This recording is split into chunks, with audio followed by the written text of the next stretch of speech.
ఈ సెషన్లో మన సింధు నాగరికత గురించి ఏదైతే మన చర్చను ప్రారంభించామో దాన్ని మనం ముగించబోతున్నాం. ఇంతవరకు ప్రీవియస్ సెషన్స్లో మనం అనేక విషయాలు సింధు నాగరికత గురించి చర్చించుకోవడం జరిగింది. ఇక మిగిలినటువంటి చివరి 2 అంశాలు ఈ సెషన్స్లో మనం చర్చిస్తాము. ఒకటి, ఆనాటి మత పరిస్థితులు ఏంటి, సింధు ప్రజల యొక్క మతము, విశ్వాసాలు, దేవుళ్ళు, ఈ సమాచారాన్ని నేను బ్రీఫ్గా మీకు ఇవ్వడం జరుగుతుంది. ఇక దాని తర్వాత సింధు నాగరికత ఎలా అంతమైంది, అంతం కావడానికి గల కారణాలు. సో ఈ 2 అంశాలు మనం చర్చించడంతో సింధు నాగరికత అనేటువంటి టాపిక్ పూర్తవుతుంది. అది మనం ఈ సెషన్లో కంప్లీట్ చేస్తాం. ముందుగా మత పరిస్థితులు ఏంటి, సింధు నాగరికత కాలం నాటి రిలీజియస్ కండిషన్, రిలీజియన్.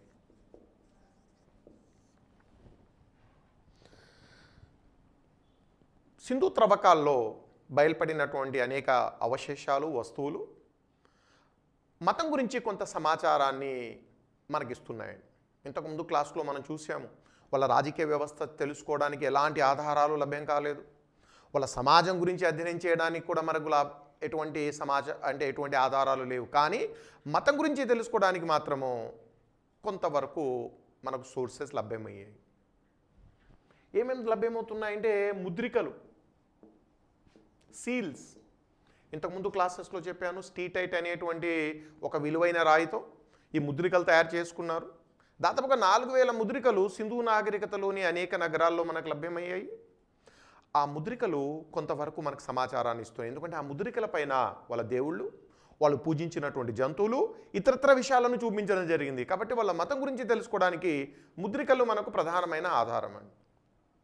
ఇంకా టెర్రకోట బొమ్మలు,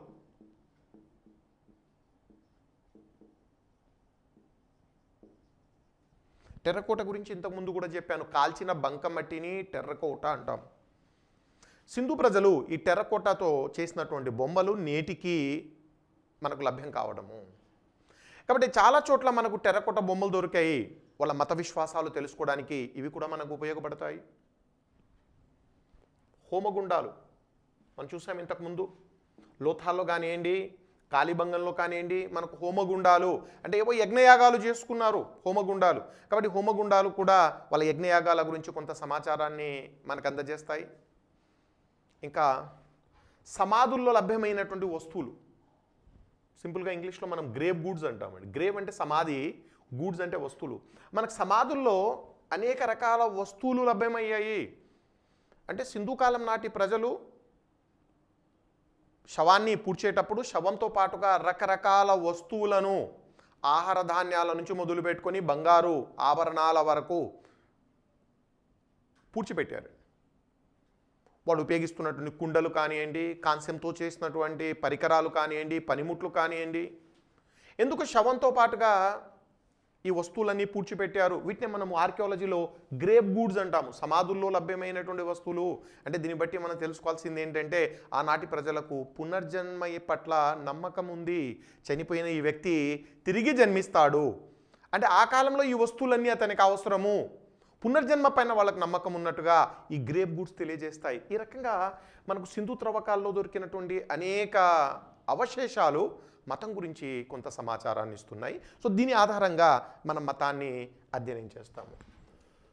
ముందుగా వాళ్ళు పూజించినటువంటి దేవుళ్ళను ఒకసారి మనం పరిశీలిస్తే, దేవుళ్ళు కానివ్వండి, దేవతలు కానివ్వండి, మనకు తెలిసేది మదర్ గాడెస్ను పూజించారండి. ఇప్పుడు తెలుగు పుస్తకాల్లో ఈ మదర్ గాడెస్, ఇంగ్లీష్లో మదర్ గాడెస్ అండి. ఇంగ్లీష్ పదాలు చాలా ఇంపార్టెంట్ అన్నాను నేను.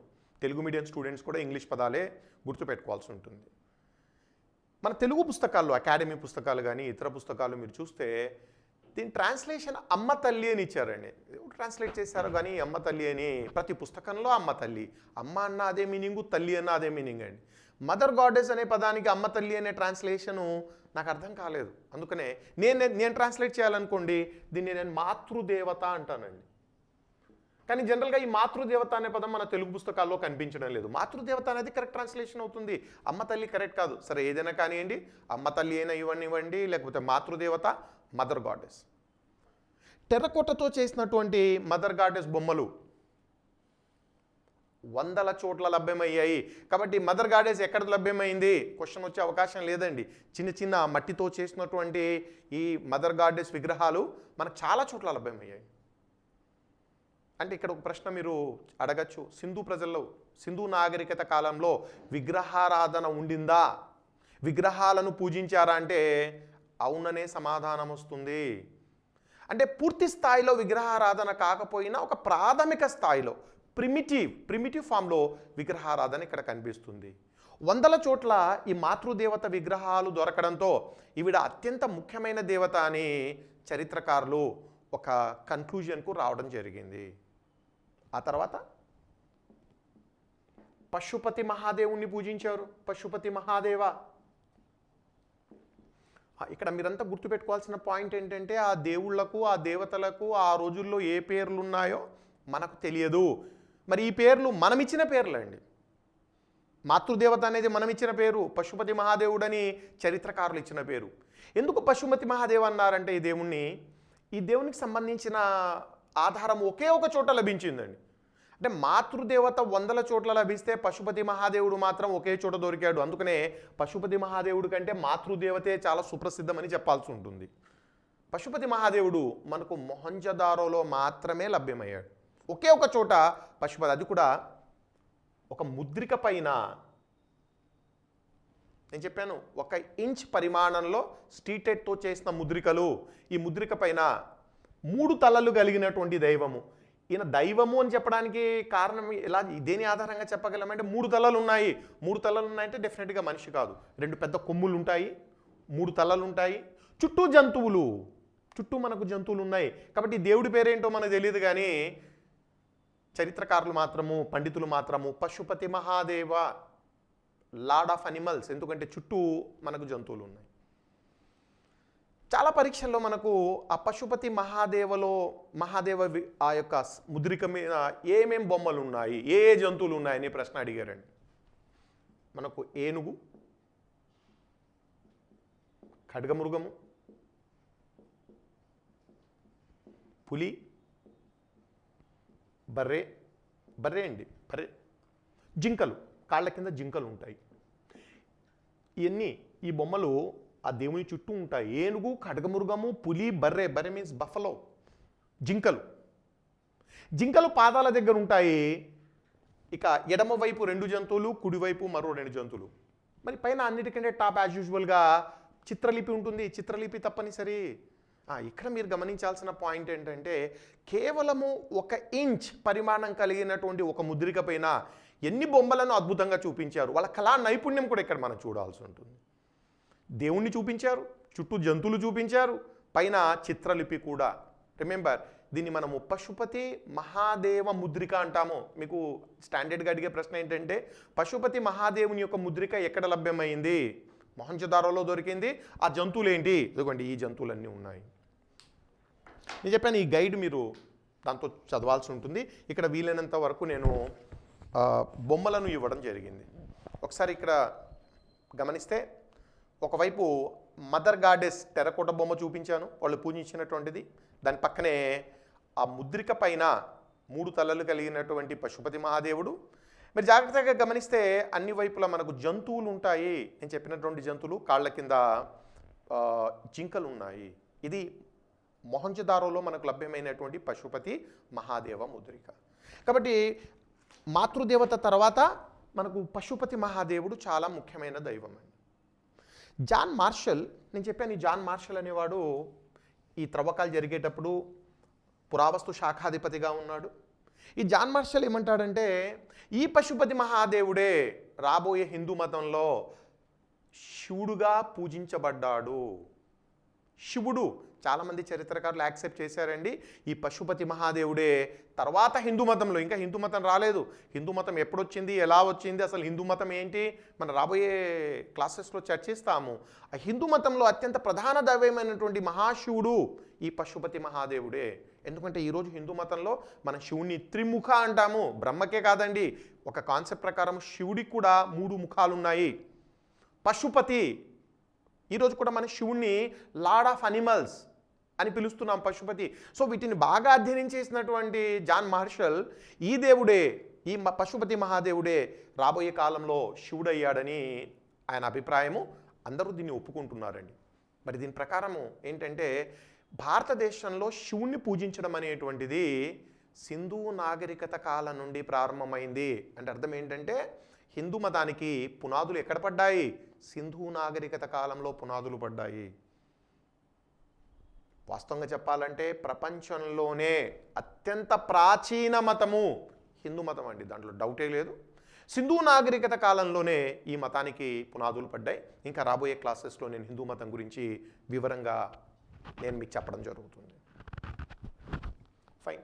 దీంతో పాటుగా సింధు ప్రజలు లింగాలను పూజించారు, యోనిని పూజించారు. లింగము ఫాలస్, యోనిని మనం యోని అంటామండి, ఇంగ్లీష్లో కూడా యోని అంటాము. స్త్రీ పురుష జనాంగాలు సెక్స్ ఆర్గాన్స్ అండి. పురుష జనాంగము లింగము, స్త్రీ జనాంగము యోని. సింధు ప్రజలు ఈ సెక్స్ ఆర్గాన్స్ను పూజించడం అనేటువంటిది జరుగుతుంది. మనకు త్రవ్వకాల్లో రాళ్లతో చేసినటువంటి లింగాలు మొహంజదారోలో దొరికాయండి. మనం రాళ్లతో చేసినటువంటి లింగాలు మొహంజదారోలో దొరికాయి. అవే రాళ్లతో చేసినటువంటి యోనిలు హరప్పాలో దొరికాయి. కాబట్టి చాలా క్లియర్, సింధు ప్రజలు మర్మాంగాలను జనాంగాలను పూజించారు. కారణం ఏమై ఉంటుంది? మిగతాదంతా మన అనాలిసిస్ అంటే అక్కడ మనకు ఆధారాలు దొరకవు. బహుశా సృష్టికి మూల కారణమైనటువంటి జనాంగాలు కాబట్టి సృష్టికి కారణమైనటువంటి జనాంగాలను పూజించే సాంప్రదాయము ఆ రోజుల్లో ఉండొచ్చు. కాబట్టి లింగాలను యోనిలను పూజించడం అనేది జరిగింది. ఇంకా ఎద్దును పూజించారు, పామును పూజించారు, చెట్లను పూజించారు, పావురాన్ని కూడా పూజించారు. నాకు గుర్తుందండి, మనకు ఉమ్మడి రాష్ట్రంలో పరీక్షలు, ఈ ఉమ్మడి రాష్ట్రంలో పబ్లిక్ సర్వీస్ కమిషన్ వాళ్ళు పరీక్షలు నిర్వహించేటప్పుడు సింధు ప్రజలు ఏ పక్షిని పూజించారు అని ఒక ప్రశ్న అడిగాడు. చిలుకను పూజించారా, నెమలిని పూజించారా, పావురాన్ని పూజించారా? పావురం అండి ఆన్సర్. కాబట్టి ఎద్దును పూజించారు, పామును, చెట్లను, పావురాలను కూడా ఇక్కడ పూజించినట్టుగా మనకు ఖచ్చితమైన ఆధారాలు దొరికాయి. జంతుబలులతో కూడినటువంటి యజ్ఞయాగాలు చేశారు. జంతుబలులు, యజ్ఞయాగాలు ఖచ్చితమైన ఆధారాలు ఉన్నాయి మనకు. ఇంతకుముందు క్లాసెస్లో చెప్పాను, కాళీబంగంలో మనకు ఒక చోట త్రవ్వకాల్లో 7 హోమగుండాలు లభ్యమయ్యాయి. ఆ హోమగుండాల పక్కనే రకరకాల జంతువుల ఎముకలు లభ్యమయ్యాయి. అంటే అర్థం ఏంటంటే ఆ యజ్ఞయాగాల్లో భాగంగా జంతువులను కూడా బలిచ్చారు. కాబట్టి జంతు బలులతో కూడిన యజ్ఞయాగాలు ఆనాడు సింధు ప్రజలు చేపట్టడం జరిగింది. చివరిగా ఈ పాయింట్తో నేను మతం పైన చర్చను ముగించబోతున్నాను. సింధు త్రవ్వకాల్లో 100 చోట్ల, ఒక చోట కాదండి 100 చోట్ల తాయెత్తులు దొరికాయి మనకు. తాయెత్తులు,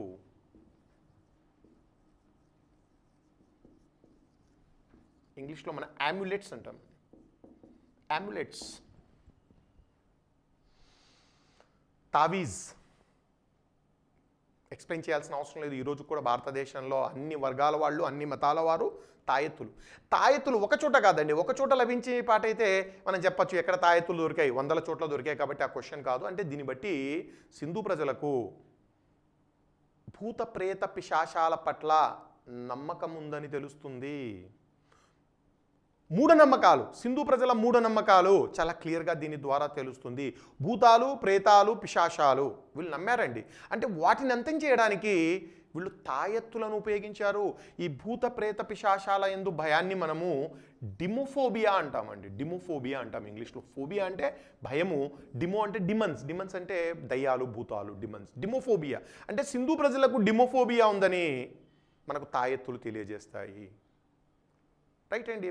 సింధు నాగరికత కాలానికి సంబంధించి బ్రీఫ్గా వాళ్ళ మతానికి సంబంధించిన కొన్ని ముఖ్యమైన అంశాలను ఇక్కడ మనం చర్చించాము. సో మాతృదేవతను పూజించారు, పశుపతి మహాదేవుణ్ణి పూజించారు, లింగాలు యోనీలను పూజించారు, ఎద్దు పాము చెట్లు పావురాన్ని పూజించారు, యజ్ఞయాగాలు వాటిలో జంతుబలులు కూడా కనిపిస్తాయి, వాటిని కొనసాగించారు.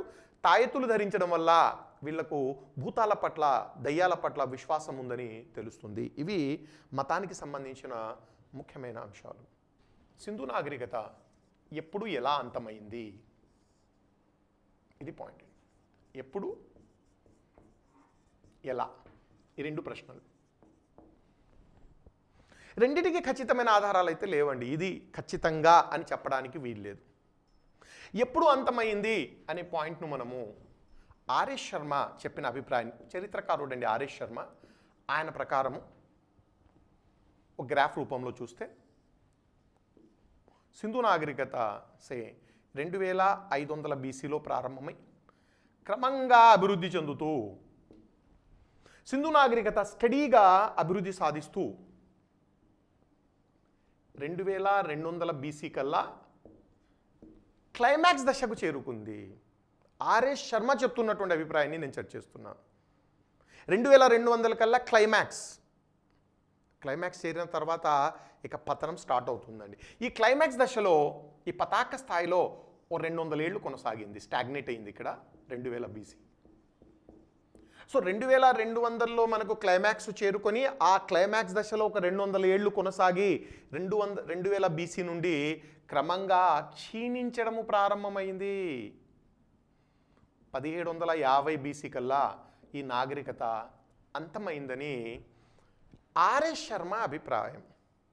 అంటే టోటల్ పీరియడ్ 2500 BC నుండి 1750 BC అని చెప్పినట్టుగా, అందులో ఉచ్ఛది స్థితి మెచ్యూర్ ఫేస్ అంటాం, ఉచ్ఛ స్థితికి వెళ్తే 2200 నుండి 2000 BC ఉచ్ఛ స్థితిగా చెప్పడం జరిగింది. మనకు ఈ రేడియో కార్బన్ డేటింగ్ మెథడ్ కూడా దీన్ని సపోర్ట్ చేస్తుంది కాబట్టి మన ఆర్ఎస్ శర్మ ఒపీనియన్ను అంగీకరించవచ్చండి. అలా అని అది ఫైనల్ కాదు, రకరకాల పండితులు రకరకాల తేదీలు ఇచ్చారు. ఆర్ఎస్ శర్మ సింధు నాగరికత ఎప్పుడు అంతమైంది అనే దాని గురించి ఇచ్చిన ఎక్స్ప్లెనేషన్ అండి. నెక్స్ట్, ఎలా అంతమైంది, ఎప్పుడు చర్చించాము, ఎలా అంతమైంది, సింధు నాగరికత అంతానికి గల కారణాలేంటి, ఇది ఒక పెద్ద పజిల్ అండి. ఈరోజు 100 చోట్ల త్రవ్వకాలు జరిగాయి, అనేక వస్తు అవశేషాలు బయటికి తీసాము, కానీ ఈ వస్తు అవశేషాలు సింధు నాగరికత అంతానికి గల కారణాలను ఇవ్వలేకపోతున్నాయి. సింధు నాగరికత ఎలా అంతమైంది తెలియడం లేదు. 1750లో అంతమైంది, ఫైన్, ఎలా అంతమైంది అనేది ఖచ్చితమైన ఆధారాలు లేవు. నేను చాలా సందర్భాల్లో చెప్తున్నాను, ఆధారాలు ఖచ్చితంగా లభ్యం కాకపోతే పండితులు హైపాథసిస్ పరికల్పనలు డెవలప్ చేస్తారు. ఒక్కొక్కరు ఒక్కొక్క రకమైన సిద్ధాంతాలు చెప్పడం మొదలుపెట్టారు. కాబట్టి సింధు నాగరికత ఎలా అంతమైందని చెప్పడానికి మన దగ్గర ఒక ఖచ్చితమైన పాయింట్ లేదు. మనం చేయాల్సిన పని ఏంటంటే ఏ పండితుడు ఏ అభిప్రాయాన్ని తెలియజేశాడు, బిట్లు కూడా మనకు దానిపైనే వస్తాయండి. నేను ఇక్కడ ఒక 5-6 అభిప్రాయాలు చర్చిస్తానండి. ఎవరెవరు ఏమన్నారు, సింధు నాగరికత అంతానికి గల కారణాల గురించి ఏ పండితుడు ఏ అభిప్రాయాన్ని తెలియజేశాడు. మొదటిగా మార్టిమర్ వీలర్. ఈయన గారు బ్రిటిష్ ఆర్కియాలజిస్ట్ అండి, చాలా గొప్ప ఆర్కియాలజిస్ట్. ఇతను పురావస్తు శాస్త్రవేత్త, పురావస్తు శాఖ అధిపతిగా కూడా, డైరెక్టర్ జనరల్గా ఏఎస్ఐ ఆర్కియాలజికల్ సర్వే ఆఫ్ ఇండియాకు ఇతను డైరెక్టర్ జనరల్ కూడా. అంటే మనకు స్వాతంత్రం వచ్చే ముందండి 1940స్లో ఇతను పురావస్తు శాఖాధిపతిగా పనిచేశాడు. సింధు నాగరికత త్రవ్వకాల్లో జాన్ మార్షల్ తర్వాత యాక్టివ్గా పాల్గొంది మార్టిమర్ వీలరే అండి. ఈయన అభిప్రాయం ప్రకారం సింధు నాగరికతను ఆర్యులు అంతం చేశారు, ఆర్యుల దండయాత్రల వల్ల సింధు నాగరికత అంతమైంది. హైపోథసిస్. మనం నెక్స్ట్ సెషన్లో, నెక్స్ట్ వీడియోలో మనం ఆర్యుల గురించి చర్చించబోతున్నాం. ఎవరు, ఎక్కడి నుంచి వచ్చారు, ఏంటి, వివరాలన్నీ నేను చాలా డీటెయిల్గా ఇస్తానండి.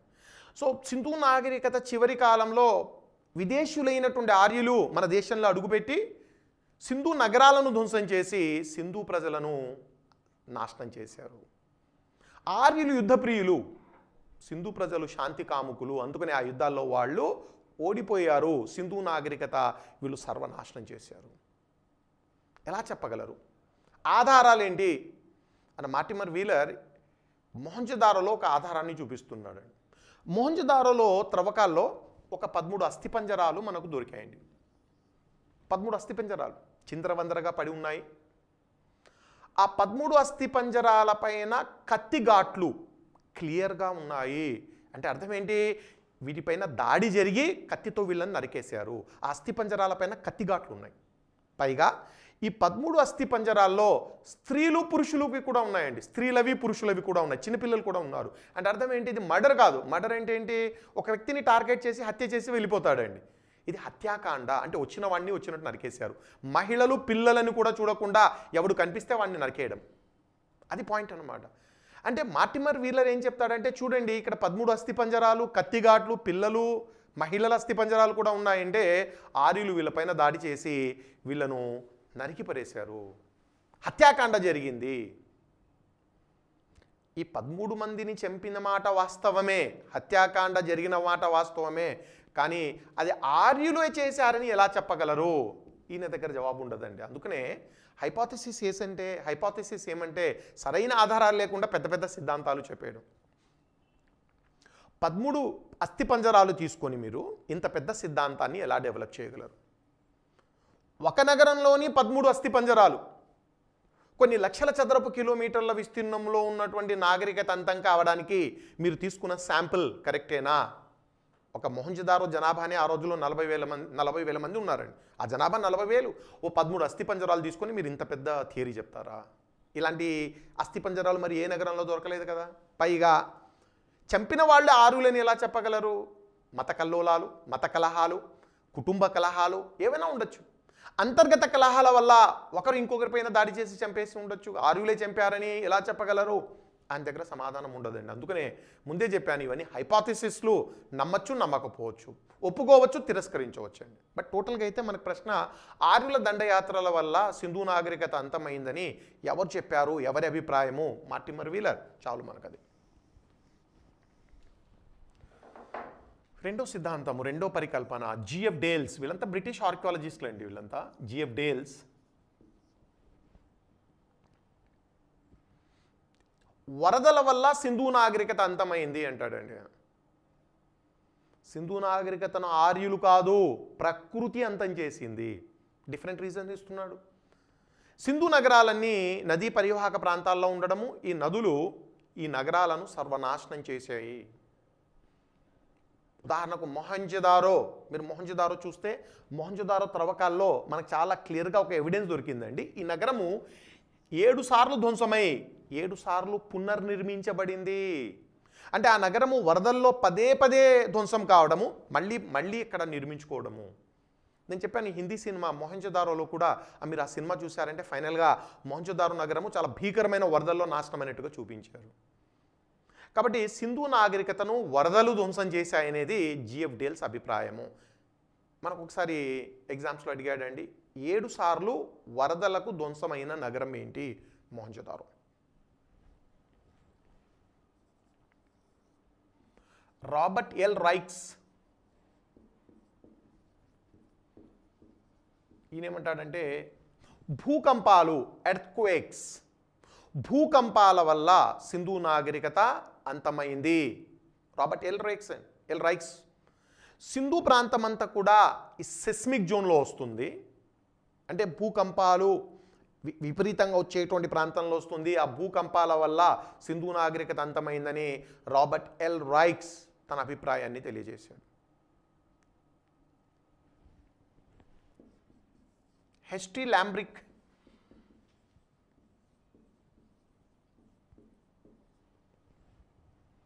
ఈ పండితుడు హెచ్టీ లాంబ్రిక్ ఏమంటాడంటే, నదులు తమ ప్రవాహ దిశను మార్చుకోవడం వల్ల సింధు నాగరికత అంతమైంది. నదులు తమ ప్రవాహ దిశను మార్చుకోవడం అంటే ఏంటి? ఇది సహజ సిద్ధంగా జరిగేదండి. ఒకసారి మీరు జియోగ్రఫీలో వెళ్తే ఇలాంటి పరిణామాలు మనకు కనిపిస్తాయి. నదులు ప్రవాహ దిశ మార్చుకోవడం అంటే, ఉదాహరణకు ఒక నది సపోజ్ ఇలా ప్రవహిస్తుందండి. ఇక్కడ సముద్రము, ఈ సముద్రంలో ఈ నది కలుస్తుంది. నదికి ఇరువైపులా నగరాలు అభివృద్ధి చెందుతాయి నీటి వనరుల వల్ల, రైట్? అనేక నగరాలు అభివృద్ధి చెందాయి. కాలాక్రమంలో కొన్ని వందల సంవత్సరాల తర్వాత నది తన ప్రవాహ దిశ మార్చుకోవచ్చు, కొంత అన్స్టేబుల్గా ఉంటాయి రివర్స్. ఇలా ప్రవహించేటువంటి ఈ నది ఇక్కడ నుంచి ఇలా తన ప్రవాహ దిశ మార్చుకొని తన డైరెక్షన్ మార్చుకొని ఇలా వచ్చేస్తుంది. ఎప్పుడైతే నది తన ప్రవాహ దిశను మార్చుకుందో మరి నగరాలు నీళ్లు లేక సర్వనాశనం అవుతాయి. నీళ్లు లేకపోతే నగరాలు ఖాళీ చేయాల్సినటువంటి పరిస్థితి. ఆ రకంగా నగరాలు అంతమయ్యాయి అనేది హెస్టీ ల్యాంబ్రిక్ చెప్తున్నటువంటి సమాచారం. భారతదేశంలో కూడా మీరు ఒకసారి జియోగ్రఫీ డీటెయిల్స్లో వెళ్తే నదులు తమ ప్రవాహ దిశ మార్చుకున్నటువంటి ఉదాహరణలు చాలా ఉన్నాయి. కొన్ని నదులు, ఇది బ్రహ్మపుత్ర నది అనుకోండి, ఇలా కలిసేది బ్రహ్మపుత్ర నదిలో. అంటే బ్రహ్మపుత్ర నదికి ఇవి ఉపనది, తన ప్రవాహ దిశ మార్చుకొని ఇలా వెళ్ళి గంగా నదిలో కలుస్తున్నాయి. అంటే ఒకప్పుడు బ్రహ్మపుత్ర నదికి ఉపనదులై ప్రస్తుతం గంగా నదికి ఉపనదులుగా మారాయి. అంటే ప్రవాహ దిశ మార్చుకుంటూ ఉంటాయి, డైరెక్షన్స్ మార్చుకుంటాయి. అలా మార్చుకోవడం వల్ల సింధు నగరాలు అంతమయ్యాయి అనేది హెస్టీ ల్యాంబ్రిక్. నేను చెప్పాను ఈ హైపోథసిస్లు అంటే మరి పిచ్చి ఊహాగానాలు కాదండి, కొంత సైంటిఫిక్ ఎవిడెన్సెస్ కూడా కొంతవరకు. మొహంజదారో నగరం ఫర్ ఎగ్జాంపుల్, ఇందాక చెప్పాను మొహంజదారో నగరం కనీసం 7 సార్లు వరదల్లో నాశనం అయింది. అంటే సింధు నది పైన ఉంటుందండి, కరెక్ట్గా సింధు నది పైన మొహంజదారో, పాకిస్తాన్. ఈరోజు మీరు వెళ్ళండి మొహంజదారో ఆ త్రవ్వకాల్లో బయలుపడినటువంటి ఆ నగర అవశేషాలు ఉన్న ప్రాంతానికి సింధు నది 30 కిలోమీటర్ల దూరంలో ప్రవహిస్తుంది. అంటే ఒకప్పుడు సింధు ఒడ్డున ఉన్నటువంటి మొహంజదారో ఈనాడు 30 కిలోమీటర్ల దూరంలో ఉంది.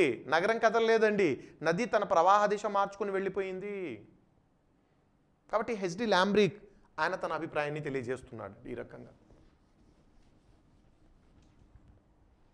ఇంకా డాక్టర్ అగర్వాల్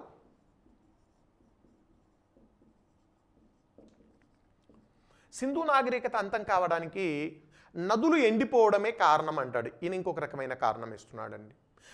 నదులు ఎండిపోవడము అని ఇస్తున్న ఉదాహరణ ఎగ్జాంపుల్ ఏంటంటే సరస్వతి లోయ. సింధు నాగరికత సింధు లోయలో కంటే కూడా ఎక్కువగా సరస్వతి లోయలోనే, అంటే సరస్వతి నదీ పరివాహక ప్రాంతంలో అనేక నగరాలు వెలిశాయి. మరి ఆ ప్రాంతం క్రమంగా ఎండిపోయి నదులు ఎండిపోయి తారెడారిగా మారింది.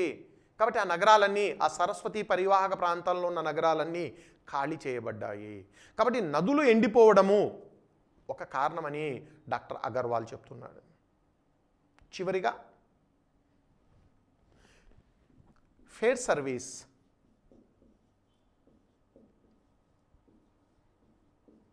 ఈయన ఒక బ్రిటిష్ ఆర్కియాలజిస్ట్ అండి. ఫేర్ సర్వీస్ ఈయన గారు ఒక పుస్తకము, ఒక బ్రహ్మాండమైన పుస్తకం రాశారు. ప్రీ హిస్టారిక్ ఇండియా అనే పుస్తకం రాశారండి ఆయన.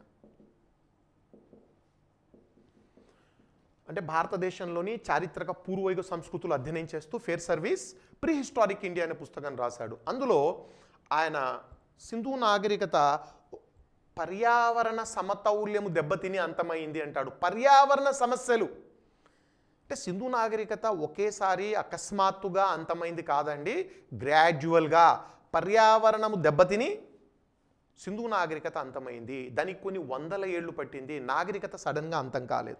ఏంటి ఆయన చెప్పినటువంటి పర్యావరణ కారణాలు ఏంటి అని ఒకసారి మనం చూస్తే, సింధు నాగరికత చివరి కాలంలో జనాభా విపరీతంగా పెరిగింది. జనాభా, పాపులేషన్, జనాభా ఎప్పుడైతే పెరుగుతుందో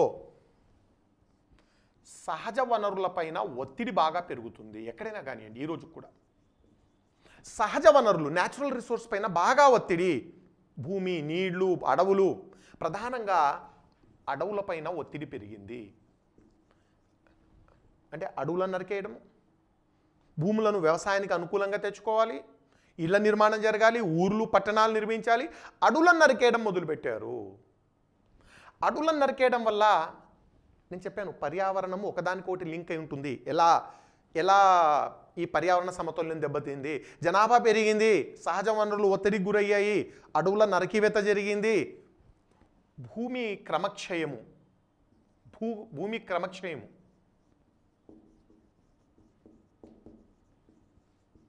సాయిల్ ఎరోజన్,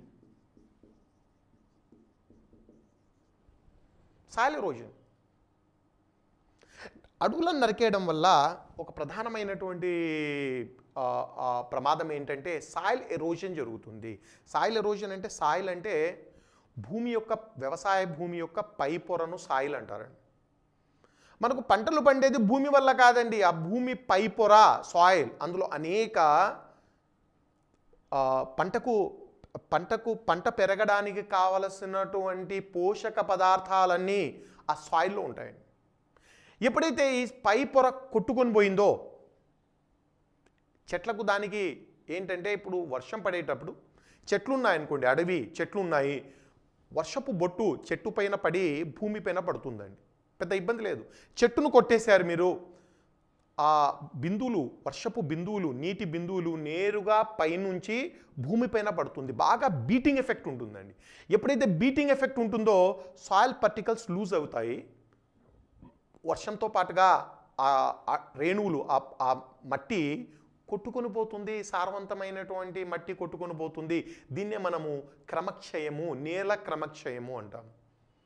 మీరు ఒకసారి గమనించండి, వర్షాలు పడేటప్పుడు వర్షపు నీరు కొన్ని ప్రాంతాల్లో నల్లగాను, నల్లరేగడి భూములు ఉన్నటువంటి ప్రాంతాల్లో వర్షపు నీరు నల్లగాను, ఎర్రరేగడి భూములు ఉన్నటువంటి ప్రాంతాల్లో వర్షపు నీరు ఎర్రగాను కనిపిస్తుంది. బట్ వర్షపు నీటికి రంగు ఉండదు. అది నలుపుగా, ఎరుపుగా కనిపిస్తుందంటే అర్థం ఏంటంటే మట్టి రేణువులు, మీ సాయిల్ పార్టికల్స్ దాంట్లో కొట్టుకొని వెళ్ళిపోతున్నాయి. ఫలితంగా సాయిల్ వెళ్ళిపోతుంది, ల్యాండ్ మిగులుతుంది, పంట పండదు. పంట పండాలంటే సాయిల్ చాలా ఇంపార్టెంట్ అండి. కాబట్టి ఎప్పుడైతే మీరు చెట్లను నరికేశారో ఈ సాయిల్ ఎరోజన్ జరుగుతుంది. తద్వారా ఈ సాయిల్ అంతా కూడా, ఈ మట్టి, వర్షపు నీటితో కొట్టుకోపోయినటువంటి మట్టి ఎక్కడికి వెళ్ళిపోతుంది? నదుల్లో చేరుతుంది. దీన్నే మనం సిల్టింగ్ ఆఫ్ రివర్స్ అంటాము, పూడిక. ఈ కొట్టుకుపోయినటువంటి మట్టి, సారవంతమైనటువంటి మట్టి ఫైనల్గా వర్షపు నీటితో పాటుగా నదుల్లోకి వెళ్ళిపోతుంది. నదుల్లో పూడిక పెరిగితే ఏమవుతాయండి? వరదలు వస్తాయి. ఎందుకంటే నీటిని మోసే కెపాసిటీ నదులకు తగ్గిపోతుంది, వాటర్ క్యారింగ్ కెపాసిటీ తగ్గిపోతుంది. దానికొకటి లింక్ అండి ఇది. పర్యావరణ సమతౌల్యము ఈ రకంగా దెబ్బతింటుంది. ఒక 5-6 years బ్యాక్ ఉత్తరాఖండ్లోని పుణ్యక్షేత్రాల్లో ఈ కేదార్నాథ్, బద్రీనాథ్, యమునోత్రి, గంగోత్రి, ఈ చార్ధామ్ యాత్ర అని వెళ్తున్నారండి. ఈ మధ్య పాపాలు ఎక్కువైపోయాయి, గుళ్ళు గోపురాలు చాలడం లేదు ప్రజలకు. జనరల్గా పాపాలు ఎక్కువ చేసేవాడికి ఒక పాప భీతి ఏర్పడుతుంది, దాన్ని మాఫీ చేయించుకోవడానికి గుళ్ళు గోపురాలు జరుగుతూ ఉంటాడండి. పుణ్యక్షేత్రాల్లో ఓవర్రైడ్ అయిపోయిందండి. ఇప్పుడు చాలా ఎక్కువైపోయింది పుణ్యక్షేత్రాలకు వెళ్ళడం. పర్వత ప్రాంతాల్లో ఆహ్లాదకరమైనటువంటి వాతావరణంలో ఉన్నటువంటి కేదార్నాథ్, బద్రీనాథ్, యమునోత్రి, గంగోత్రి, ఈ పుణ్యక్షేత్రాలు ఈనాటు ఈ యాత్రికుల దాటికి తట్టుకోలేకపోతున్నాయి. అక్కడ ఉన్నటువంటి భౌగోళిక పరిస్థితులు చాలా నాజుగ్గా ఉంటాయండి, ఎక్కువ మందిని అకామిడేట్ చేయలేవు. అవి హిమాలయ ప్రాంతము, పర్వత ప్రాంతం. అది ఎప్పుడైతే ప్రజలు ఎక్కువగా వెళ్ళిపోవడం స్టార్ట్ అయ్యారో, తీర్థయాత్రికులు ఎక్కువ అయ్యారో, అక్కడ ప్రజలు చెట్లను కొట్టేయడం మొదలుపెట్టారు. జనాభా పెరిగింది, చెట్లను కొట్టేయడం మొదలుపెట్టారు. అక్కడున్న అడవులను కొట్టేయడం మొదలుపెట్టారు.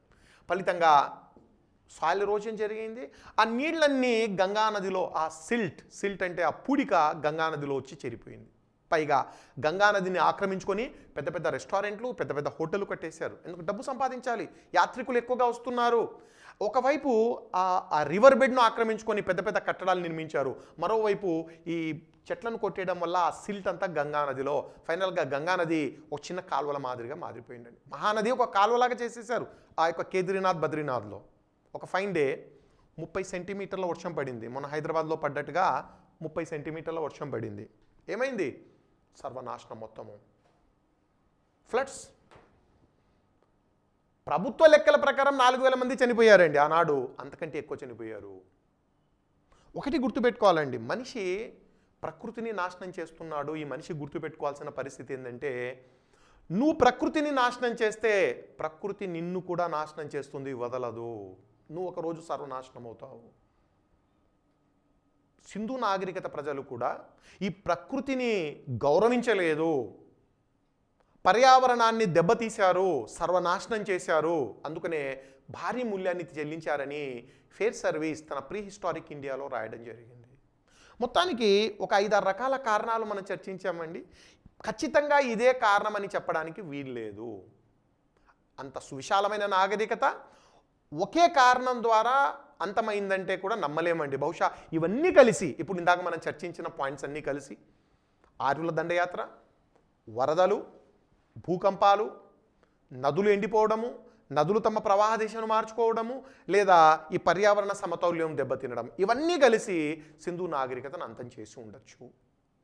సో ఎక్కడైతే మనకు ఖచ్చితమైన ఆధారాలు లేవో ఈ పండితుల అభిప్రాయాలను మనం చదవాల్సి ఉంటుంది. ఇక్కడ ప్రధానమైనటువంటి ఒక చర్చ ఉందండి.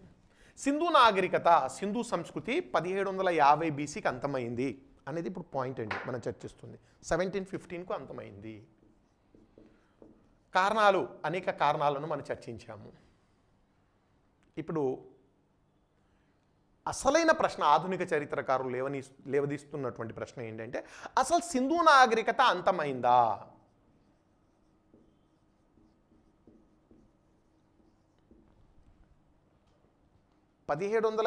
BCలో సింధు నాగరికత అంతమైంది. అసలు అంతమైందా? ఆర్యులు, వరదలు, ఏవేవో కారణాలు మీరు చర్చిస్తున్నారు. ఇక్కడ ఫండమెంటల్ క్వశ్చన్ అయితే అసలు సింధు నాగరికత అంటే ఏంటండి? ఒక మెరుగైన సంస్కృతి, మెరుగైన జీవన విధానం. జీవన విధానాన్ని సంస్కృతి, నాగరికత అంటాము. అంటే ఇప్పుడు సింధు నాగరికత సంస్కృతి, జీవన విధానం అంతమైందా అనేది ఇక్కడ ప్రశ్న. అంటే ఈ వాదన ఏంటంటే 1750 BCలో నగరాలు అంతమయ్యాయి. మోహంజదారో, కాలిబంగన్, హరప్పా, చానుదారో నగరాలు అంతమయ్యాయి. వాళ్ళ జీవన విధానం మాత్రము అంతం కాలేదు. అది నేటికి భారతీయుల జీవన విధానంలో అంతర్గతమైంది. నేటికి ఆ జీవన విధానము కొనసాగుతూనే ఉంది.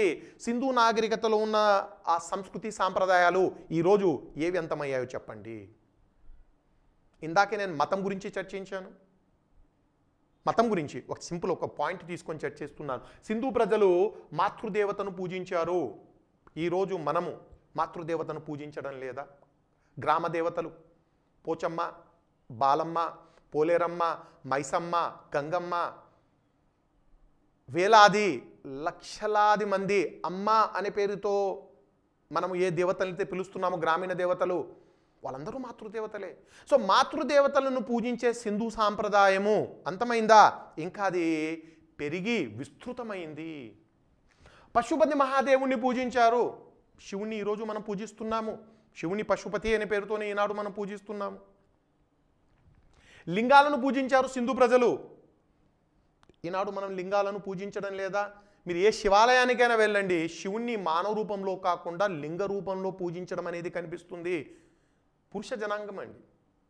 కాబట్టి శివుణ్ణి మానవ రూపంలో కాకుండా మిగతా దేవతలందరినీ మనం మానవ రూపంలో పూజిస్తే, ఒక శివుణ్ణి మాత్రము లింగ రూపంలో. సో లింగ రూపంలో పూజించడం అనే ఆచారం మనకు సింధు నాగరికత కాలం నుండి కొనసాగుతుంది. ఎద్దును పూజించారు. ఈనాడు మనం ఎద్దును పూజించడం లేదా? నందీశ్వరుడు. మీరు ఏ శివాలయానికైనా వెళ్ళండి, నంది లేకుండా, నందిని పూజించకుండా అసలు మనం శివాలయంలోకి అడుగు పెట్టము. నందిని పూజించడం అనేటువంటిది, ఎద్దును పూజించడం అనేటువంటిది మన సంస్కృతిలో ఒక భాగంగా కొనసాగుతుంది. పామును పూజించడం, ప్రత్యేకమైన పండుగలు చేసుకుంటున్న ఈనాడు మన పండుగలు ఉన్నాయి. నాగుల చవితి, నాగుల పంచమి, పామును పూజించడము. ఖచ్చితంగా చెప్పాలంటే హిందూ మేధావులు, హిందూ సంస్కర్తలు పామును పూజించొద్దని ఉద్యమాలే చేపట్టారు. అదొక విషసర్పం అండి, విషసర్పాన్ని మీరు పూజించకూడదు. ఎవరు ఎన్ని రకాలుగా వ్యతిరేకించినా ఈనాడు మనం పామును పూజించడాన్ని మనము వీడలేదు. మనం రాబోయే క్లాసెస్లో చర్చిస్తాము. ఒక శైవ మతాచార్యుడు, పెద్ద సంస్కర్త అండి, బసవన్న, వీరశైవము అనే ఒక కొత్త శాఖను ప్రారంభించాడు. 12వ శతాబ్దం అండి మనం చర్చించేది. బసవన్న ఆయన పామును పూజించడాన్ని, శైవ భక్తుడతను, పామును పూజించడాన్ని తీవ్రంగా వ్యతిరేకించాడు. ఆయన కన్నడ భాషలో చాలా అద్భుతమైన పద్యాలు రాశాడండి, భక్తి గీతాలు, వచనములు అంటాము. వీటి గురించి మనం చర్చిస్తాం. బసవన్న రాసిన వచనములు వండర్ఫుల్ అండి. ఆ కాలంలో 12వ శతాబ్దంలో ఇలాంటి అభ్యుదయ భావాలు కలిగిన హిందూ సంస్కర్తలు ఉండడము చాలా గొప్ప విషయం అండి. వండర్ఫుల్ పర్సనాలిటీ బసవన్న. ఆయన గురించి మనం రాబోయే క్లాసెస్లో చూస్తాము. ఇక్కడ కంటెక్స్ట్ను బట్టి ఒక పాయింట్ చర్చిస్తున్నాను. ఒక వచనంలో రాశాడు, ఆయన పామును పూజించడాన్ని ఖండించాడు. విషసర్పాన్ని పూజించకూడదన్నాడు. ఆయన ఏం రాస్తాడంటే ఒక వచనంలో, పాము విగ్రహాన్ని పూజిస్తావు, నిజమైన పాము ఇంట్లో కనిపిస్తే చంపేస్తావు. ఏంటి డబుల్ స్టాండర్డ్స్ నీవి? అంటే అందరినీ ఆలోచించే రకమైనటువంటి అద్భుతమైన వచనాలు. సరే, ఎవరు ఎన్ని రకాలుగా వ్యతిరేకించినా మనం పామును మాత్రం నేటికి పూజిస్తూనే ఉన్నాము, చెట్లను పూజిస్తున్నాము, తాయెత్తులు వాడుతున్నాము. సింధు ప్రజల కాలం నాటి తాయెత్తులు నేటికి మన సమాజంలో. విశేషం ఏంటంటే తాయెత్తులు హిందూ సంస్కృతి అండి. ఆ యొక్క సింధు నాగరికతే హిందూ సంస్కృతిగా తర్వాత కాలంలో కన్వర్ట్ అవుతుంది. సో తాయెత్తులు అనేటువంటి హిందూ సాంప్రదాయాన్ని తర్వాత కాలంలో ముసల్మాన్లు కూడా, మహమ్మదీలు కూడా దాన్ని యాక్సెప్ట్ చేయడం జరిగింది. ఈరోజు ప్రస్తుతం మనం చూస్తే హిందువుల కంటే ముసల్మాన్లు ఎక్కువగా తాయెత్తులు వాడుతూ ఉంటారు. యాక్చువల్గా హిందూ కూడా ఆ సాయిబు దగ్గరికి వెళ్ళి తాయెత్తు తెచ్చుకునే సాంప్రదాయం ఈనాడు ఉంది. భారతదేశంలో ఉన్నటువంటి మహమ్మదీయులు వాళ్ళ సంస్కృతి చాలా భిన్నంగా ఉంటుంది. ప్రపంచ దేశాల్లో ఉన్న ముస్లిం సంస్కృతి ఒకవైపు ఉంటే, భారతదేశంలో ఉన్నటువంటి ముసల్మాన్ల యొక్క జీవన స్థితిగతులు, ఆ యొక్క సంస్కృతి వేరే రకంగా ఉంటుంది. ఎలా ఉంటుందంటే, భారతదేశంలోని ముసల్మాన్లు మతపరంగా అంటే అల్లాను విశ్వసిస్తారు, నమాజ్ చేస్తారు, ఖురాన్ చదువుతారు భక్తి శ్రద్ధలతో. జీవన విధానం మాత్రము దాదాపుగా హిందూ జీవన విధానమే. ఒక జీవన విధానానికి వచ్చేసరికి హిందూ సంస్కృతి సాంప్రదాయాలు సరే కొంతమందికి తెలుసు, కొంతమంది తెలియక వాటిని కొనసాగిస్తారు. బట్ ఆచార సాంప్రదాయాలన్నీ హిందువులవే. ఒక ముస్లిం పెళ్ళికి వెళ్ళండి మీరు, 90% సాంప్రదాయాలు, వివాహ సాంప్రదాయాలు హిందువులవే. ఎలా స్టార్ట్ అవుతుంది? తాంబూలాలు. ఏ ముస్లిం పెళ్ళి కూడా తాంబూలాలు లేకుండా జరగదు, హిందూ సాంప్రదాయం అది. వరకట్నము. భారతదేశంలో ఏ ముసల్మాన్ కూడా వరకట్నం లేకుండా పెళ్లి చేసుకోడు. ఫర్ యువర్ కైండ్ ఇన్ఫర్మేషన్, ఇస్లాంలో వరకట్నం లేదు, కన్యాశుల్కం ఉంటుంది. ప్రపంచంలో ఒక భారతదేశంలోని ముసల్మాన్ మాత్రమే వరకట్నం తీసుకుంటాడు. ప్రపంచంలో వరకట్నం అనేది తెలియదు ముసల్మాన్లకు.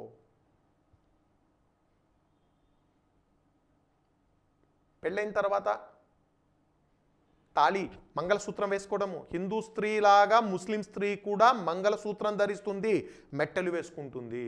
ఒక వివాహితకు అవి నిదర్శనాలుగా. పెళ్ళైన తర్వాత, వితంతు అయిన తర్వాత మాత్రమే ఆ యొక్క మంగళసూత్రాన్ని తీసేయడం జరుగుతుంది. కాబట్టి ఇక్కడ పాయింట్ నేను చెప్పేది ఏంటంటే, భారతదేశంలోని ముసల్మాన్లు చాలా డిఫరెంట్ సంస్కృతిని కలిగి ఉంటారు. మతపరంగా వాళ్ళు ముసల్మాన్లు కావచ్చు, కానీ సంస్కృతి పరంగా మాత్రం హిందువులే. అందుకనే మనకు 1920s తబ్లీగ్ జమాత్, ఈ మధ్య ఈ తబ్లీగ్ జమాత్ అనే పేరు మీరు అందరూ వినే ఉంటారు. ఈ కోవిడ్ సందర్భంలో ప్రారంభంలో భారతదేశంలో కోవిడ్ స్టార్ట్ అయినప్పుడు ఈ తబ్లీగ్ జమాత్ గురించి చాలా గందరగోళము, ఢిల్లీలో వీళ్ళే స్ప్రెడ్ చేశారని ఇవన్నీ కూడా మనం వాళ్ళ మీద కేసులు పెట్టడము, ఇవన్నీ. ఈ తబ్లీగ్ జమాత్ మూవ్మెంట్ మనకు 1920s స్టార్ట్ అయిందండి. వీళ్ళ స్లోగన్ ఏంటంటే, ఓ ముసల్మాన్ నువ్వు ముసల్మాన్గా మారు, అది వాళ్ళ స్లోగన్ అండి. అంటే ఆ తబ్లీగ్ జమాత్ ఉద్యమం 1920s ఎందుకు స్టార్ట్ అయిందంటే, హిందూ సంస్కృతిని పాటించే ముసల్మాన్లకు ముస్లిం సంస్కృతి ఇవ్వాలి. నువ్వు ముసల్మాన్ అయ్యావు కానీ సంస్కృతి సాంప్రదాయాలు మాత్రం నువ్వు హిందువులవే కొనసాగిస్తున్నావు. వాళ్ళ స్లోగన్, ఆ యొక్క తబ్లీగ్ జమాత్ యొక్క స్లోగన్ ఏంటంటే, ఓ ముసల్మాన్ నువ్వు ముసల్మాన్గా మారు. ఆ రకంగా తబ్లీగ్ జమాత్ అనే ఉద్యమము.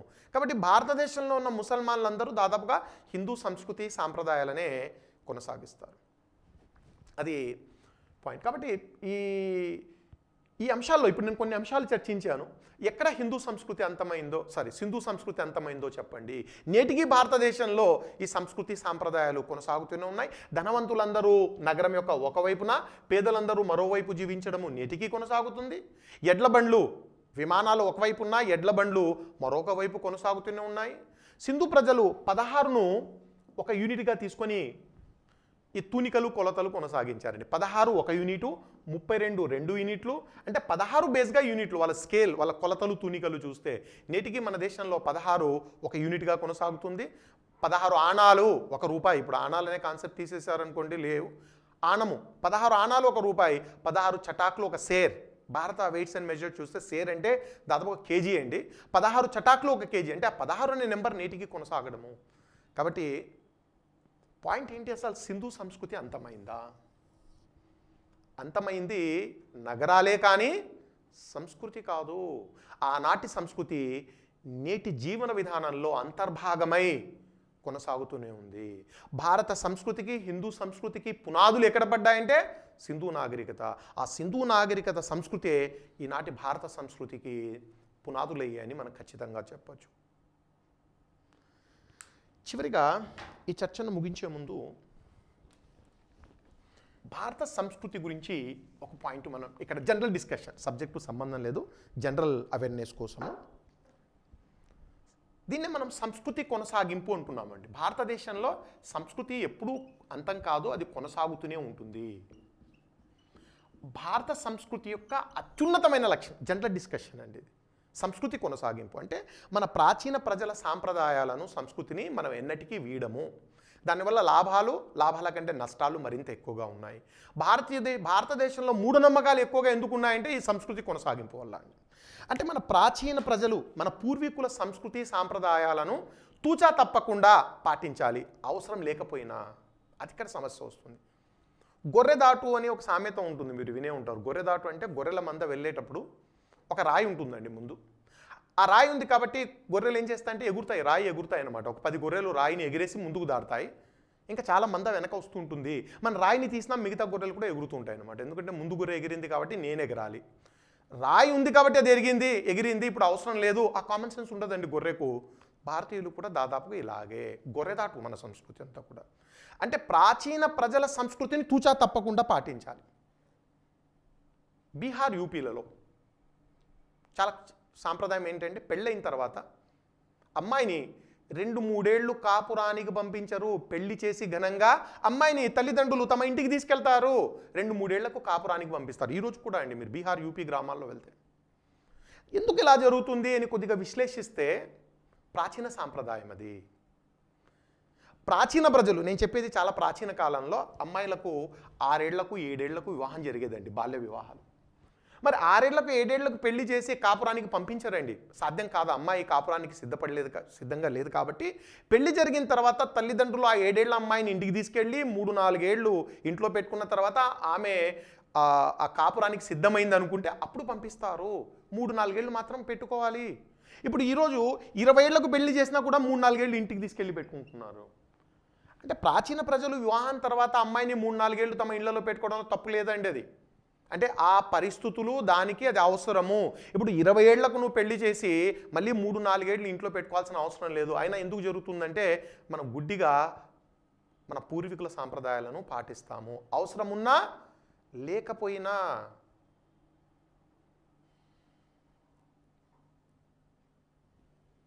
ఈ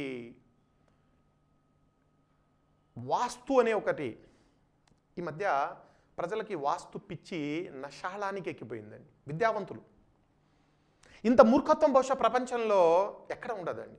ఏ వాస్తు పాటించని అగ్రదేశాలు అన్ని రంగాలు దూసుకుని వెళ్తుంటే వాస్తును పాటించేటువంటి మనము ఘోరంగా వెనకబడి ఉన్నాము. చదువుకున్న వాళ్ళు ఈనాడు మీరు నగరాల్లో ఏదైనా ఒక దాంట్లో వెళ్ళండి, అద్దెకు ఉండడానికి వచ్చిన వాడు కూడా ఒక బ్రాహ్మణుడిని తెచ్చుకొని ఒక వాస్తు పండితుడిని తెప్పించుకొని అన్నీ చెక్ చేసుకున్న తర్వాతే ఆ ఇల్లు అద్దెకు తీసుకుంటున్నాడు. అసలు ఏంటి వాస్తు అంటే? వాస్తులో చాలా శాస్త్రీయత ఉందండి. మన ప్రాచీన ప్రజలు వాస్తు శాస్త్రాన్ని చాలా అద్భుతంగా డెవలప్ చేశారు. అంటే ఒక ఇంటిని నిర్మించేటప్పుడు ఏ దిశలో ఏ గది ఉండాలి, ఏ దిశలో ఇల్లు ఫేస్ చేయాలి. అంటే ఆ రోజుల్లో మనకు ఎలక్ట్రిసిటీ కానివ్వండి, లేకపోతే ఎలక్ట్రికల్ అప్లయన్సెస్ ఇవన్నీ లేవండి. సహజ సిద్ధంగా గాలి వెలుతురు ఇంట్లోకి రావాలి.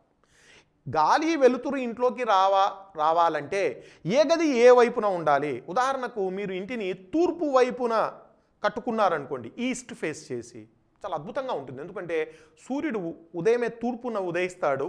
ఆ ఫ్రెష్ కాంతి, ఆ కాంతి రేఖలు ఇంట్లోకి వచ్చి చాలా ఆహ్లాదకరంగా ఉంటుంది. అదే వెస్ట్ ఫేస్లో కట్టుకున్నారనుకోండి, ఆ సూర్యుడు వెస్ట్కి వెళ్ళేసరికి బాగా వేడెక్కుతాడు. వేడి కిరణాలు ఇంట్లోకి వచ్చి ఇల్లు అన్కంఫర్టబుల్గా మారుతుంది.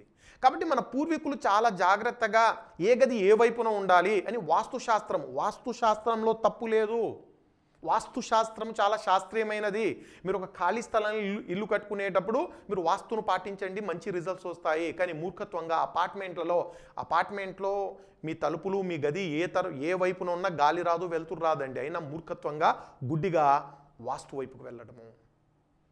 నేను చెప్పాను, ఒక ఇంటికి అద్దెకు తీసుకునేవాడు, రెంట్కి తీసుకునేవాడు కూడా ఒక వాస్తు పండితుడిని తెచ్చుకుంటున్నాడు. అదిగోండి, ఈ గది ఇలా ఉండకూడదు, ఈ కబ్బోర్డ్ ఇక్కడ నుంచి మార్చేయండి, ఈ గోడ ఉండకూడదు, ఈ కిచెన్ బాత్రూమ్ చేయండి, ఈ బాత్రూమ్ను కిచెన్ చేయండి, ఇలాగ కొన్ని సజెషన్స్ ఇచ్చి వెళ్తాడండి. ఒకవేళ మీరు ఆ సజెషన్స్ను పాటించకుండా ఉన్నారనుకోండి, మీ ఇంట్లో ఏ ఇబ్బందులు తలెత్తినా, మీ ఇంట్లో ఏం అరిష్టం జరిగినా దానికి ఆ గోడలు కారణం అంటాడు ఈ మూర్ఖుడు. మనల్ని మూర్ఖత్వంలోకి దింపేస్తాడు. ఇంట్లో 10వ తరగతి పిల్లవాడు ఎగ్జామ్స్ ఫెయిల్ అవుతాడు. ఆ గోడ అక్కడ ఉంది కాబట్టి ఫెయిల్ అయ్యాడు. ఆ గోడకు వీడు ఫెయిల్ కావడానికి ఏమైనా సంబంధం ఉందా అండి? మనం చదువుకున్న వాళ్ళము ఆలోచిస్తున్నామా? వాడు మూర్ఖుడు మనల్ని మూర్ఖత్వంలోకి దింపేస్తున్నాడు. 10వ తరగతిలో వాడు ఫెయిల్ అయ్యాడంటే గోడకు ఏమైనా సంబంధం ఉందా? ఉమ్మడి రాష్ట్రం నుంచి మన సచివాలయము వాస్తు బాగలేదంటండి మన ముఖ్యమంత్రులకు. ఎన్టీ రామారావు కాలం నుండి. ఎన్టీ రామారావు ఇటు తెలుగు తల్లి ఫ్లైఓవర్ వైపు ఫేస్ ఉండేది ఒకప్పుడు మన సెక్రటేరియట్, ఉమ్మడి రాష్ట్రానికి సెక్రటేరియట్. దాన్ని తీసుకెళ్ళి దాని గేట్లు మూసేసి లుంబిని పార్క్ వైపు పెట్టాడు, వాస్తు బాగలేదని. ఇక తెలంగాణ ముఖ్యమంత్రి కేసీఆర్ అయితే గత 6 ఏళ్లుగా సెక్రటేరియట్లో అడుగులు కూడా పెట్టలేదు. ఎందుకంటే ఎవరో పండితుడు చెప్పాడంట, నువ్వు అడుగు పెడితే వాస్తు బాగలేదు, నీ పదవి పోతుంది అంటే. గొప్ప గొప్ప వాళ్ళే ఇలా మూర్ఖత్వంగా ప్రవర్తిస్తే ఇక సామాన్య ప్రజల పరిస్థితి ఏంటి? సో ఈ వాస్తు నేను కొన్నాళ్ళు ఎంపీడీఓగా పనిచేశానండి. గ్రూప్ 1లో ఎప్పుడో 2000 ఆ టైంలో అండి. ఓ 2 ఏళ్ళు పనిచేశాను నేను ఎంపీడీఓగా. ఒక ఆఫీస్లో వెళ్ళి చార్జ్ తీసుకున్నాను కొత్తగా. అప్పుడే కొత్తగా కట్టారు, చాలా బాగుంది. ఎంపీడీఓ చేంబర్ చాలా పెద్దగా ఉంది. టేబుల్ మాత్రం ఒక మూలలో టాయిలెట్ పక్కన వేశారు, అటాచ్డ్ టాయిలెట్ పక్కనే. ఎందుకండి మా సూపరింటెండెంట్ పిలిపించి, ఎందుకండి ఇంత పెద్ద హాల్కు టాయిలెట్స్లో అక్కడ పెట్టారేంటి చేయరు సార్? అది వాస్తు మూల అంట. ఇంతకుముందు ఎంపీడీఓ గారు వాస్తు పండితుడిని తెచ్చుకుంటే ఆ మూల బాగుంది, అక్కడ కూర్చోండి. అరే నువ్వు సక్సెస్ అయ్యేది ఫెయిల్యూర్ అయ్యేది నీ సమర్థత వల్ల, కానీ ఆ మూలలో కూర్చోవడం వల్ల ఎలా సాధ్యమవుతుంది? అంటే కనీసము బుర్ర లేనటువంటి వ్యవహారము తీసుకొని వచ్చి సెంటర్లో వేయించుకున్నాను టేబుల్. వచ్చిన వాళ్ళంతా, సార్ మీరు దక్షిణ దిశలో కూర్చున్నారు ఏంటి, ఎందుకు దక్షిణ దిశలో ఎందుకు కూర్చోకూడదు? ఇంతకుముందు కూడా ఒక ఎంపీడీఓ గారు దక్షిణ దిశలో కూర్చొని ఏసీబీకి ట్రాప్ అయ్యారు అంటే ఆయన దక్షిణ దిశలో కూర్చున్నాడని ఏసీబీ వాళ్ళు పట్టుకున్నారా? అరే నువ్వు అవినీతి పరుడు అయి ఉండి దక్షిణ దిశను ఎందుకు తిడుతున్నావు, బ్లేమ్ ఎందుకు చేస్తున్నావు? పాపం ఆ దక్షిణ దిశ ఏం చేసింది? నువ్వు అవినీతి పరుడు అయి నీ పాపం పండి నిన్ను పట్టుకుంటే నువ్వు దక్షిణ దిశ పైన బ్లేమ్ వేస్తావా? మనిషి ఏంటంటే తన తప్పును తాను ఒప్పుకోకుండా ఆ గోడల పైన, ఆ కబ్బోర్డు పైన, లేకపోతే ఆ కిచెన్ పైన వేసేటువంటి ఒక నీచ తత్వము, దానికి ఈ మూర్ఖుడైన పురోహితుడు తోడవుతాడని. కింగ్ వోల్టేర్ ఫ్రెంచ్ విప్లవానికి ప్రజలను సిద్ధం చేశాడని. ఫ్రెంచ్ విప్లవానికి కింగ్ వోల్టేర్ ఒకసారి ఎస్ఐ ఎగ్జామ్స్లో, ఆంధ్రప్రదేశ్ ఎస్ఐ ఎగ్జామ్స్లో ఫ్రెంచ్ విప్లవం గురించి కూడా ప్రశ్న అడిగాడని. అక్కడక్కడ నేను కొంత ఆ ప్రపంచ చరిత్ర గురించి కూడా ఈ పోలీస్ రిక్రూట్మెంట్ వాళ్ళకు ఉపయోగపడేటట్టుగా చెప్పడం జరుగుతుంది. కింగ్ వోల్టేర్ చాలా అద్భుతమైనటువంటి వ్యక్తి అండి. ఒక పురోహిత వర్గంలో పుట్టాడు. ఆ పురోహితుల అజ్ఞానాన్ని, మూర్ఖత్వాన్ని ప్రశ్నించాడు. అంటే తాను వచ్చిన వర్గం నుండే తన వర్గాన్ని ప్రశ్నించడము. ఆయన చెప్పిన ఒక అద్భుతమైన పాయింట్ ఏంటంటే, అజ్ఞానానికి, మూర్ఖత్వానికి మానవ రూపం ఇస్తే వాడే పురోహితుడు. వాడు ఏ మతమైన వాడికైనా కానివ్వండి. నేను ఈ మతము ఆ మతం అని చెప్పడం లేదు. అజ్ఞానాన్ని ప్రజల్లో తీసుకెళ్లేది, మూర్ఖత్వాన్ని ప్రజల్లోకి తీసుకెళ్లేది ఆ పురోహితుడే. చదువుకున్నటువంటి వాళ్ళందరూ ఆ మూర్ఖుని మనం ఫాలో అవుతుంటాము. సో వోల్టేర్ ఏమంటాడంటే, priest is the personification of ignorance. అజ్ఞానానికి మానవ రూపం ఇస్తే వాడే పురోహితుడు. అతను వచ్చిందే పురోహిత వర్గం నుండి అండి. సో ఇక్కడ నేను వాస్తు శాస్త్రాన్ని తప్పు పట్టడం లేదు. వాస్తును మీరు తప్పుగా వక్రీకరించి, సరే మీరు ఒక ఇల్లు కట్టుకునేటప్పుడు వాస్తు శాస్త్రాన్ని ఫాలో అయితే బ్రహ్మాండమైన రిజల్ట్స్ వస్తాయండి. ఒక అపార్ట్మెంట్ ఇల్లు తీసుకునేటప్పుడు మీ ఇంటి ఫేస్ ఈస్ట్ అయినా వెస్ట్ అయినా నార్త్ అయినా సౌత్ అయినా మీకు ఒరిగేది ఏమీ లేదు, అయినా మూర్ఖత్వంగా మీరు ఫాలో కావడం దాన్ని. అంటే ప్రాచీన సాంప్రదాయాలను కొనసాగాలి. మీరు ఆలోచించాల్సింది ఏంటంటే ప్రాచీన సాంప్రదాయాలు ఏ పరిస్థితుల్లో వచ్చాయి. ఇప్పుడు భారతదేశంలో సిక్కులండి, సిక్కుల్లో ఒక ధర్మం ఏంటంటే ఖడ్గాన్ని ఎప్పుడు ధరించి ఉండాలి. మీరు ఎప్పుడైనా సిక్కులను చూడండి, ఖడ్గాన్ని. ఇంకా కొంత ఫ్యాషన్గా ఉన్నవాళ్ళు చిన్న కత్తి ఎక్కడ లోపల పెట్టుకుంటారు, బట్ కత్తి లేకుండా బయటికి రారండి వాళ్ళు. అంటే సాంప్రదాయంలో ఉన్నటువంటి వాళ్ళు పెద్ద పెద్ద ఖడ్గాలు పెట్టుకుంటారు. ఇక కొంత అర్బన్ లైఫ్లో ఉన్నటువంటి వాళ్ళు అమ్మాయిలు కూడా చిన్న కత్తి పెట్టుకుంటారు. ఎందుకు కత్తి ధరించాలి సిక్కులు అంటే వాళ్ళ గురువు చెప్పాడండి, అది తప్పనిసరిగా ఇది మతధర్మము. కారణం ఏంటంటే నేను చెప్పేది 17వ శతాబ్దంలో సిక్కు మతం ఆవిర్భవించేటప్పుడు మొఘల్ చక్రవర్తులతో వీళ్ళకు వైరం ఉండేదండి. మొఘల్స్ మనం చర్చిస్తాము మొఘల్ చక్రవర్తుల గురించి. వాళ్ళ ఐదో గురువును జహంగీర్ చంపేశాడండి. 9వ గురువును ఔరంగజేబ్ చంపేశాడు. 10వ గురువును ఒక ముసల్మాన్ హత్య చేశాడు. అంటే 3 గురువులను పొట్టన పెట్టుకున్నారు ఆ ముసల్మాన్లు, ఆనాటి ఆ ముస్లిం రాజులు. కాబట్టి వీళ్ళ నుండి చాలా పవర్ఫుల్ అండి, మొఘల్ చాలా పవర్ఫుల్, సిక్కులు చాలా బలహీనులు. కాబట్టి ఆత్మరక్షణ చాలా అవసరం వీళ్లకు, ఆత్మరక్షణ. అందుకనే గురు గోబింద్ సింగ్ ఏమన్నాడంటే ఆత్మరక్షణ కోసం మీరు ఖడ్గాన్ని ధరించండి. తప్పు లేదండి, ఖడ్గాన్ని ధరించేటువంటి సిద్ధాంతము తప్పు లేదు, ఆ పరిస్థితులకు అది అవసరము. ప్రస్తుతం 21వ శతాబ్దంలో మొఘల్స్ లేరు, సిక్కులకు వచ్చిన అపాయము లేదు, కానీ ఖడ్గం మాత్రం కొనసాగుతుంది. నేను ఆ వర్గం ఈ వర్గం, మీరు ఏ వర్గాన్నైనా చూడండి అంతే. మన ప్రాచీన సాంప్రదాయాలను కొనసాగించాలి. చివరిగా ఈ జనరల్ డిస్కషన్ సంస్కృతి పైన మీకు అవగాహన కల్పించడానికి, సో ఈ సంస్కృతి కొనసాగింపు ఎలా ఉంటుంది ఇండియాలో అని చెప్పడానికి ఒక చిన్న కథ చెప్పి నేను ఇది క్లోజ్ చేస్తాను. నేను చెప్పబోయే చిన్న కథను మీరు అర్థం చేసుకుంటే ఇండియన్ కల్చర్ అంతా అర్థమైపోతుందండి. ఒక వ్యక్తి ప్రతిరోజు ఉదయమే దేవుని ముందు కూర్చొని ధ్యానం చేస్తూ తన రోజును ప్రారంభించేవాడు. ఒక అరగంట సేపు ఖచ్చితంగా ధ్యానం చేయాలి దేవుని ముందు. ఆ ధ్యానం చేసేటప్పుడు దేవుడికి నైవేద్యం పెట్టేవాడు. పళ్ళు, కూరగాయలు ఏవైనా కానివ్వండి, పళ్ళు, ఫలాలు, మిఠాయిలు ఇవన్నీ కూడా దేవుడికి నైవేద్యం పెట్టి కళ్ళు మూసుకొని భక్తితో తన రోజు ప్రారంభించేవాడు. కళ్ళు మూసుకొని తను ధ్యానంలో వెళ్ళగానే తను పెట్టిన నైవేద్యము దేవుని ముందు, వాళ్ళ ఇంట్లో పిల్లి ఉందండి, వచ్చి తినేసి వెళ్ళిపోతుంది. ఈయన నైవేద్యం పెడుతున్నాడు, ఆ పిల్లి వచ్చి ఆ నైవేద్యాన్ని తినేస్తుంది. ఇతని ధ్యానానికి డిస్టర్బెన్స్, అది ఆ డిస్టర్బెన్స్ జరుగుతుంది. ఆ సమస్యను పరిష్కరించుకోవడానికి ఆ వ్యక్తి ఒక ఆలోచనను జనరేట్ చేశాడు. ఏంటి ఆలోచన అంటే ఆ ధ్యానానికి వెళ్ళే ముందు, ఆ పూజకి వెళ్ళే ముందు పిల్లిని పట్టుకొని తాడుతో కట్టేసి ధ్యానం చేసి తర్వాత పిల్లిని వదిలేసేవాడు. ఆ వ్యక్తికి సమస్య ఉంది, ఆ సమస్యకు అతను పరిష్కారం కనుక్కున్నాడు. తప్పులేదు, వండర్ఫుల్. ఆ తరం అయిపోయిందండి. నెక్స్ట్ తరం వాళ్ళకు కూడా ఇదే సమస్య, పిల్లి సమస్య. వాళ్ళు కూడా కట్టేసేవాళ్ళండి. సో 3-4 తరాల వాళ్ళు ఈ రకంగా పిల్లిని తాడుతో కట్టేసి ధ్యానం చేసేవాళ్ళు. 5వ తరం, 5th జనరేషన్, వాళ్ళ ఇంట్లో పిల్లి లేదు. ఇప్పుడు 5వ తరం వాడి సమస్య ఏంటంటే మా తాతగారు, మా నాన్నగారు, మా ముత్తాత వీళ్ళందరూ కూడా పిల్లిని తాడుతో కట్టేసి పూజ చేసేవాళ్ళు. మళ్ళీ నేను పిల్లిని కట్టేయకుండా పూజ ఎలా చేయాలి? వీడి సమస్య అండి. వాడు ఏం చేస్తాడు? వీడు వీధులన్నీ తిరిగి పిల్లిని పట్టుకొని వచ్చి తాడుతో కట్టేసి పూజలో కూర్చోవాలి. పిల్లి దొరక్కపోతే పూజనైనా మానేస్తాడేమో కానీ పిల్లి లేకుండా పూజ చేయడు మనవాడు. భారత సంస్కృతి అండి.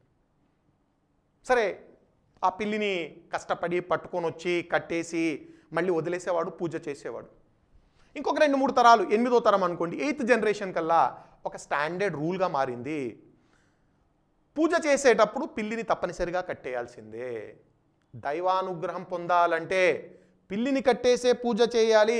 పిల్లిని కట్టకుండా పూజ చేస్తే దైవాగ్రహం కలుగుతుంది. ఒక స్టాండర్డ్ రూల్ తయారు చేస్తాడు ఈ పురోహితుడు. తప్పనిసరిగా అది ఎస్టాబ్లిష్డ్ లా అయిపోయిందండి. మన సంస్కృతి, మన సాంప్రదాయాలు ఇలాగా కొనసాగుతున్నాయి, అర్థం పర్థం లేకుండా. అలానే నేను సాంప్రదాయాన్ని తప్పు పట్టడం లేదు. సాంప్రదాయం కరెక్టే. ఎవరికి? ఆ మొదటి తరము, 2వ తరము, ఆ తొలి తరాల వాళ్ళకు సమస్యను, ఆ తొలి తరాల వాళ్ళు సమస్యను పరిష్కరించుకోవడానికి ఒక మార్గాన్ని, ఒక మంచి మార్గాన్ని చూసుకున్నారు. సమస్య లేకపోయినా మీరు గుడ్డిగా మార్గాన్ని ఫాలో కావడము. అందుకనే భారతదేశంలో సంస్కృతి కొనసాగుతూనే ఉంటుంది. ఎందుకంటే మన పూర్వీకుల సాంప్రదాయాలను ప్రాణాలు పోయినా మనం వదిలిపెట్టము, గుడ్డిగా వాటిని కొనసాగిస్తాము. అంటే దీనివల్ల కొన్ని ప్రయోజనాలు కూడా, ఉపయోగాలు కూడా, లాభాలు కూడా లేకపోలేదండి. మన పూర్వీకుల చాలా గొప్ప సాంప్రదాయాలను నేటికే కొనసాగించడము, దాంతోపాటుగా మూఢనమ్మకాలు కూడా చొచ్చుకొని వచ్చాయి మన సంస్కృతిలో. కాబట్టి చదువుకున్నటువంటి మనము ప్రతి సాంప్రదాయాన్ని ఒక రేషనాలిటీగా అంటే హేతుబద్ధంగా ఆలోచించి అది మనకు అవసరమైతే పాటించాలి, లేకపోతే తిరస్కరించాలి.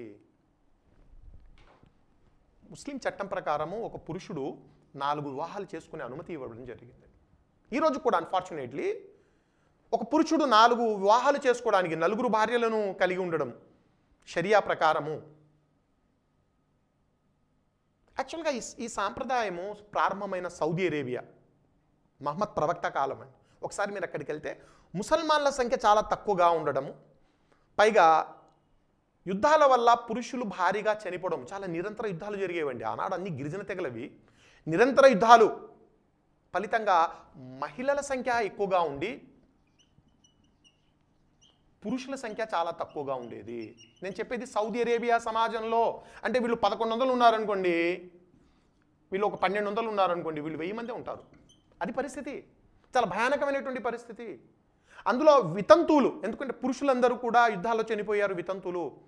అందుకనే మహమ్మద్ ప్రవక్త తానే చాలామందిని వివాహం చేసుకున్నాడు. ఒకసారి మీరు మహమ్మద్ ప్రవక్త భార్యలు చూస్తే ఒక్కరు తప్ప, ఆయనకు 10 మంది దాకా భార్యలు ఉన్నారండి, 10-11 మంది ఉన్నారు. ఒక్కరు తప్ప అందరూ వితంతువులే. ఆయన వివాహం చేసుకున్న వాళ్ళందరూ వితంతువులే. అంటే అప్పుడు ఒక రూల్ తీసుకురావడం జరిగింది, ఒక పురుషుడు 4 వివాహం చేసుకోవచ్చు, వీలైతే వితంతువులు పెళ్లి చేసుకోండి. అంటే ఆనాటి కాలమాన పరిస్థితులకు అది సరిపోయిందండి. ఎక్కడో ఎప్పుడో వచ్చినటువంటి సాంప్రదాయాన్ని తీసుకుని వచ్చి మీరు భారతదేశంలో అప్లై చేస్తానంటే ఎలాగంటే, ఈరోజు భారతదేశంలో 1000 మంది పురుషులు ఉంటే మహిళలు 960 మంది ఉన్నారు. ఇంకా షార్టేజ్ ఉంది ఇక్కడ మనకు. అంటే స్త్రీలు తక్కువగా ఉన్న మన సమాజంలో కూడా నేను బహుభార్యత్వాన్ని కొనసాగిస్తానంటే కుదరదు. ఈ సాంప్రదాయము ఆ సమాజము ఆ కాలానికి వర్తించవచ్చు, దాన్ని మీరు గుడ్డిగా ఫాలో కావడానికి వీలు లేదు. అట్లీస్ట్ మనం చదువుకున్న వాళ్ళము ఇలాంటి ప్రశ్నలు రేస్ చేసి ఖండించగలగాలి. అన్నిట్లో సమస్యలు ఉన్నాయండి, అన్ని వ్యవస్థల్లో, ఈ వ్యవస్థ ఆ వ్యవస్థ కాదు, అందరిలో కూడా ఇబ్బందులు ఉన్నాయి. మొత్తానికైతే మనం గుడ్డిగా సాంప్రదాయాలను కొనసాగించడం అనేది జరుగుతుంది. అందుకనే సింధు నాగరికత నేటికి కొనసాగుతుంది. అంతమైంది నగరాలే కానీ సంస్కృతి కాదు, ఎందుకంటే భారతీయులు సంస్కృతిని గుడ్డిగా కొనసాగిస్తారు. అదండి, దీంతో మనము సింధు నాగరికత అనే టాపిక్ను పూర్తి చేశాం.